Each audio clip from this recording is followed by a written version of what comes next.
Hello, ladies and gentlemen, and welcome to another episode of the Expert to Authority show. This is the show for coaches, speakers, trainers, and experts who want to make a difference and grow their business and make an impact in the world. My name is Simone Vincenzi, and I'm your host. And as you might, maybe if you have been listening to my show for a while, you've seen like a big change because before it was called the Explode Your Expert Business Show, and now this is the first episode um, on with the new branding and the new name of the show, which is the Expert to Authority Show. And it was time for a change. It was time for a change. When you feel that what you were doing before doesn't resonate with you anymore, and you outgrow what you did, and so to keep that passion and the fire alive, I was like, you know what? What I would love really to do is to do a show where we talk about how do we become an authority in your field and how we. I will have solo episodes. I will have also other guests coming in into the show to share their journeys as well. And I want to kick off the first episode talking about actually the four ways, the four keys to build a strong community around your business.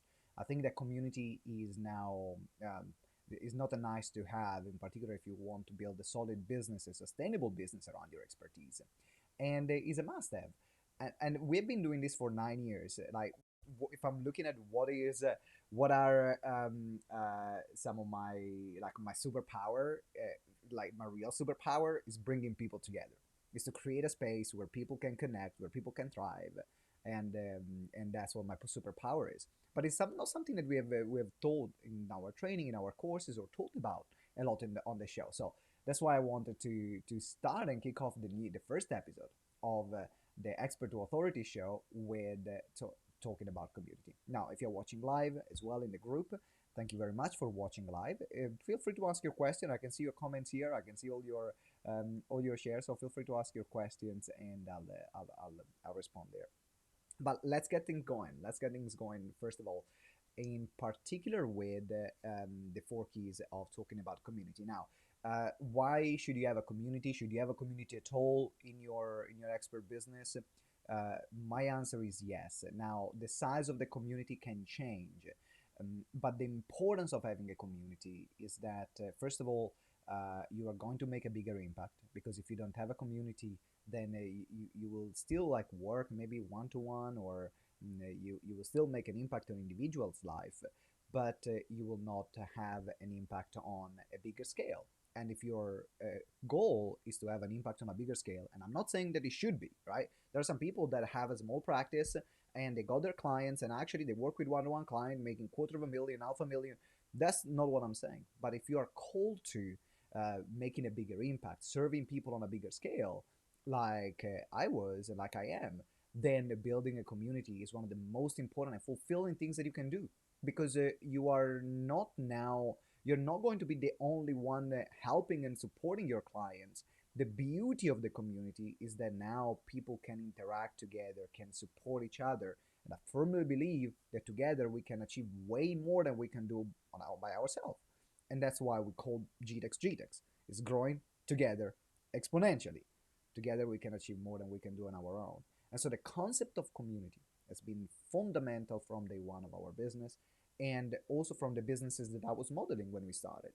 I was attracted by community businesses, and being part of it and experiencing the power of community, then I said, this is what I want to have.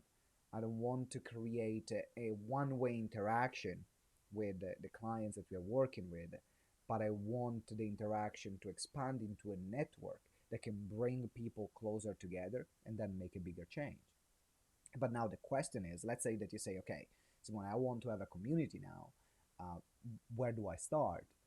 Let's see, where do we start? So I'm going to give you the four keys of creating and attracting and growing your community. And then we are also I'm going to give you some example on how we have implemented in GTeX, so then you can have an idea about this core concept of community and how we have practically implemented it. So the first pillar, the first key to create a community is belief. Is belief. Now, why is belief important, and what does belief mean? Well, in particular, the meaning of belief is that people that feel part of a community, they need to have shared beliefs and values, because that's where they feel that they are in the right place. That's where they feel this is the community for me. And so it's up to you though to communicate those beliefs and values, because the community starts from a leader or from a group of people with shared beliefs and values that attract other people with the same beliefs and values, because then when the other people come into the ecosystem, then they're going to say, wow, like these are my people. These are my people. I don't know if that ever happened to you. Maybe you've been part of a community and the moment you stepped in, then you said, wow, this is the right place for me. Or maybe you met the leader of that community and he said, we connect, like we think and we see the world in the same way. And that's what brings people together, is the shared beliefs. So what are some of the beliefs, for example, that we have here at GTeX, so you can have an understanding? And while I'm talking through it, think about your own beliefs that you want them to be core in your community. So one is the importance of doing things together.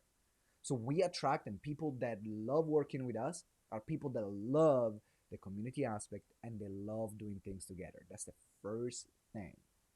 Then the other part of the beliefs is that we believe that together we can make a change in the world, that we play an individual part in the shaping of our society, in the shaping of the world in which we live. We have all have a responsibility to play our part, and our part matters. And so what we are doing is making sure that we play our part, whether it's smaller, whether it's bigger. Everyone has their own individual path, but the shared belief is that we can make that difference. And even if it's one person or 100 people or 1,000 people, then we are doing our bit. That's the shared beliefs.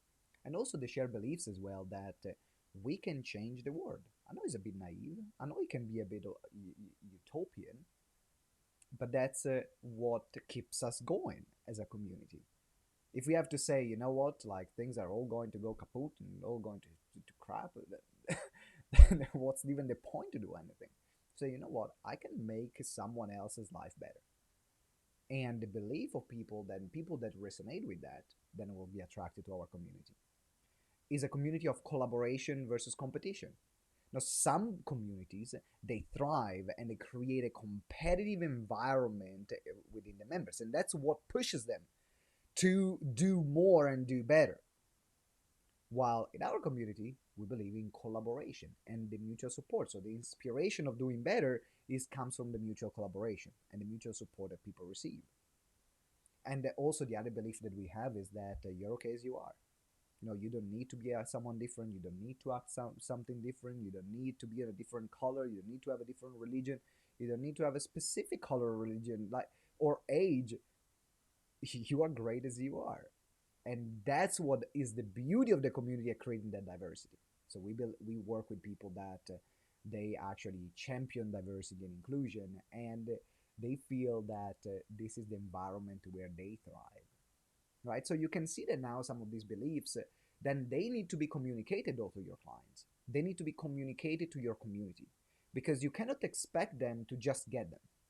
And you communicate those beliefs in two ways: by sharing them verbally and also with your actions, with the way you structure your onboarding process, with the way you structure your courses, your training, the sessions that you have with them, with the way that the way you act, the way you interact with your community is a consistent reinforcement of the belief. The project that you're going to create together, well, that is a consistent reinforcement of those beliefs. So that's the key number one, is belief. So let's move to key number two now. Key number two is your cause. Your cause. Now, what's the difference then between belief and cause? Where your belief is the shared view of the world, right? That's the simplest way to say it. The shared view of the world, the shared beliefs and values that bring people together. But then for people to be part of a community, they need to have a goal. They need to have something that they are working all together towards in their own individual way, though. And that's sometimes what gets a lot of people stuck in creating their community or communicating their cause. Because they might have a personal cause, something that is their reason why is important for them, but it might not have something that is bringing people together to move towards a common objective.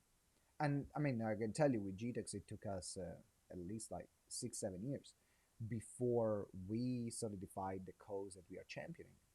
And the cause that we are championing is moving towards a world that is inclusive, moving towards a world where differences are celebrated and differences are not condemned, if it is even a word.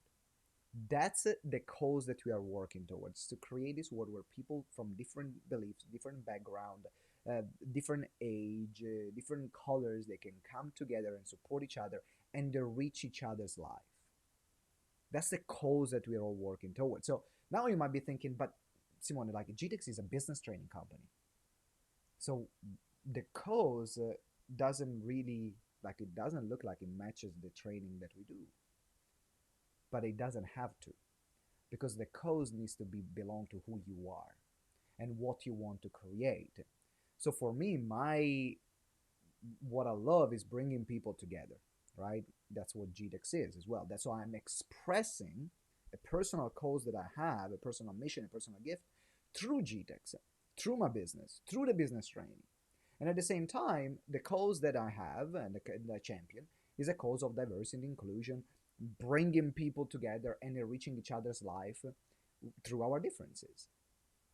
And I champion that cause through the business training. Like, you can see the connection there. Because now when we come together as a community, we can work towards that path. So the question is for you, what is the cause that you are championing that will bring then people together as a movement, as a community, as a collective, to then say, this is where we are going, this is what we are doing, this is how we're going to get people together and create this shared experience. Does it make sense? If you're watching live, give me a yes, or if you have any questions, just pop them in the chat. So we talked about belief. That's the key number one. The key number two is cause. Then let's go with the key number three, which is belonging. Belonging is what will get people to stay, because once your community, then they just imagine, even yourself, you go into a place, right? You see and resonate with the way other people see the world, so you feel at home. Then you feel the common cause, so you feel part of this movement that is going somewhere, because stagnation is not attractive to anyone.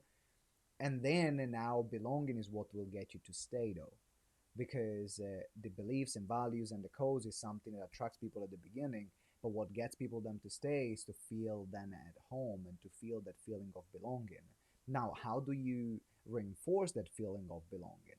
Well, that's where you reinforce your cause and your beliefs over and over again, and you keep your members engaged in this process, because they can have a great experience at the beginning when they join, but then remember that we are human beings.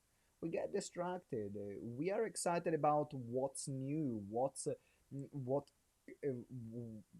we are excited about what's different. That's what we are attracted to. Something different attracts us. Like that's how our brain works. Ooh, different.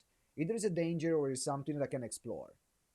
And so your aim is to get people to make sure that they keep feeling that they belong to that community, is to create activities, is to create moments for them to express their purpose, to express themselves, to connect even deeper with each other. And that will reinforce that feeling of belonging.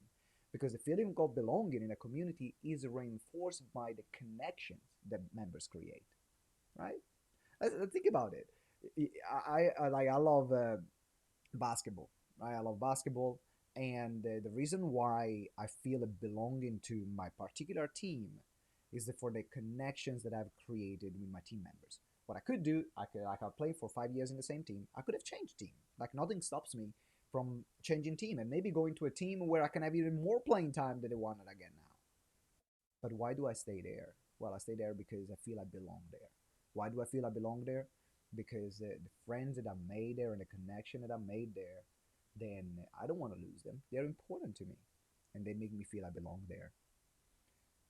So that's how this works. So I've received a message actually to increase my volume, and I actually gonna do that. So let me check the audio settings. There you go. So you might hear me slightly better now. I'm not sure what. Generally, the volume is quite high, but thank you very much. That's the joy of a live call. All right. So let me know in the chat actually if you can hear me better now, and I'll speak a bit louder as well. So we talked about belonging, and the belonging is reinforced by the connection that you're creating. So what you want to do to experience that, to give people that sense of belonging, is to make sure that you facilitate more and more connections between each other, so that they will feel they belong to your community. Now let's look at the last one, and the last one is platform. That's what the last pillar is. So we will talk about belief, we talked about cause, we talked about belonging, and the last one is platform. Now the platform is the physical place or virtual place where your members connect, and that's crucial because if you lack that platform and the space where they connect, then they're going to be confused. They're not going to engage. They're going to be dispersed. Now, examples of platform can be like a LinkedIn group, can be a Facebook group, can be your own community platform, your own members area, whatever you use to facilitate those connections and bring people together. And I'm not going to tell you right now what's the bad platform, what's the worst platform, because that will depend by your ideal clients. Like when people join GTeX and work with us, then we do this work to identify what's the best platform for them. But remember that it starts with your ideal clients. It starts with what platforms do they actually already use? How do they love to interact with communities? And what's their preferred way of communication? So that's where the platform comes into place. So now by having those four pillars, then you're bringing together your community. And it's a consistent process of engagement where you're reinforcing their beliefs and values of that community. When you reinforce and get people and create different activities or experiences for people in your community to move towards the cause that you're all working together collaboratively to achieve, then you create and facilitate connection between members for that feeling of belonging. And then you look at the platform and physically or virtually, how do you get them to connect using technology or using physical environment and physical spaces. And when we started with GTeX, if you think about it, like GTeX was a live event company. We used to run 200 live events a year. So the majority of the connection, the platform that we had, were hotel rooms. Then we end up using a Facebook community. Now, what happened though as well is that when the pandemic hit and we had to completely remove our events from our strategy and the way we connected as a community, then the primary way became Zoom rooms and Facebook group, right? So think about it. Think about what are your ways in which you can get your members to engage. And that brings me to the end of this episode, which is the first part of a three-part series actually, where we're going to talk about community. Then the next one is going to be about recurring revenues, and then the next one is going to be about visibility, which are the three pillars that we work with our clients. So you now listen to the first part of building community. Hope that this gave you some ideas and some thoughts around how can you build your own one. The next one is going to be around the recurring revenues, and the next one is going to be around raising your visibility. So make sure you tune in for the next few episodes. If you are new to the Expert to Authority show, that's the new show that we're running, please, and you are maybe watching on YouTube, then make sure you subscribe to our YouTube channel. If you're watching live in the Facebook group, then say hi. I can see actually we have quite a few people that are watching live right now, so thank you very much for being here. If you are listening on a podcast, there's a recording, subscribe to the show, and I will really appreciate if you leave us a 5-star review. It makes the episodes and all the show to be more discoverable, reach more people. So that's a big favor that I want to ask you. If you enjoy what you heard and you're been here so far, then make sure you subscribe and also share the episode with people that you might know. Last but not least, one of the resources that we have for you, make sure you check them out, is our webinar conversion kit. So one of the best ways to attract your community, to express your values and beliefs, is to run webinars. And so we have created a kit for you where we can help you create your high converting presentation. It makes the entire process very simple in terms of what technology to use, how you create your high converting presentation. So check it out at webinarconversionkit.com. So it's webinarconversionkit.com, or check out the link in the show notes or in the comments. All right, that's it for me. Thank you very much for being with us for the first episode. Well, in this case, we are like episode 300 something of the show, but it's the first official episode of an Expert to Authority show. And I'll see you next time. And always remember that Together, we grow exponentially. Ciao.